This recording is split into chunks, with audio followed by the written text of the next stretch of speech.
ஆசிய கபடி போட்டியில் தங்கம் வென்று இந்தியாவுக்கு பெருமை சேர்த்தவர் சென்னையின் கண்ணகி நகர் வீராங்கனை கார்த்திகா. தூய்மை பணியாளர் குடும்பத்தை சேர்ந்த இவர் தன்னம்பிக்கை, உழைப்பு, பொறுமை ஆகிய மூன்றாலும் இன்றைக்கு நாடு முழுவதும் கவனத்தை ஈர்த்துள்ளார். அவரது சாதனையை கௌரவிக்கும் விதமாக சேலம் மாநகராட்சி 44ஆம் கோட்டத்தில் பணிபுரியும் தூய்மை பணியாளர்கள் தங்களுடைய ஒரு நாள் ஊதியத்தை பங்களிப்பாக வழங்கியுள்ளனர். இந்த அன்பளிப்பு தொகையை மேயர் ராமச்சந்திரன், ஆணையாளர் இளங்கோவன் மற்றும் மாமன்ற உறுப்பினர் இமயவரம்பன் ஆகியோரின் பங்களிப்போடு சேர்ந்து மொத்தமாக 50,000 ரூபாயாக உயர்ந்தது. அந்த தொகையும் தங்கத்தால் செய்யப்பட்ட முருகன் சிலையும் நினைவு பரிசும் சென்னையில் உள்ள தூய்மை பணியாளர் வாரிய அலுவலகத்தில் கார்த்திகாவை நேரில் சந்தித்து வழங்கப்பட்டன. அதையடுத்து அனைவரும் அவருக்கு பாராட்டுக்களை தெரிவித்தனர்.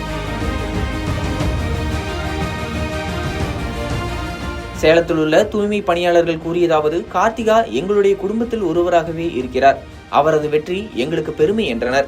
மேலும் பிப்ரவரி மாதம் கார்த்திகாவுக்காக சேலத்தில் சிறப்பு பாராட்டு விழா நடத்தப்படும் என்றும் அந்த விழாவில் அவரது சாதனைகள் பெருமையுடன் நினைவு கூறப்படும் என்று மாமன்ற உறுப்பினர் இமயவரம்பன் தெரிவித்துள்ளார்.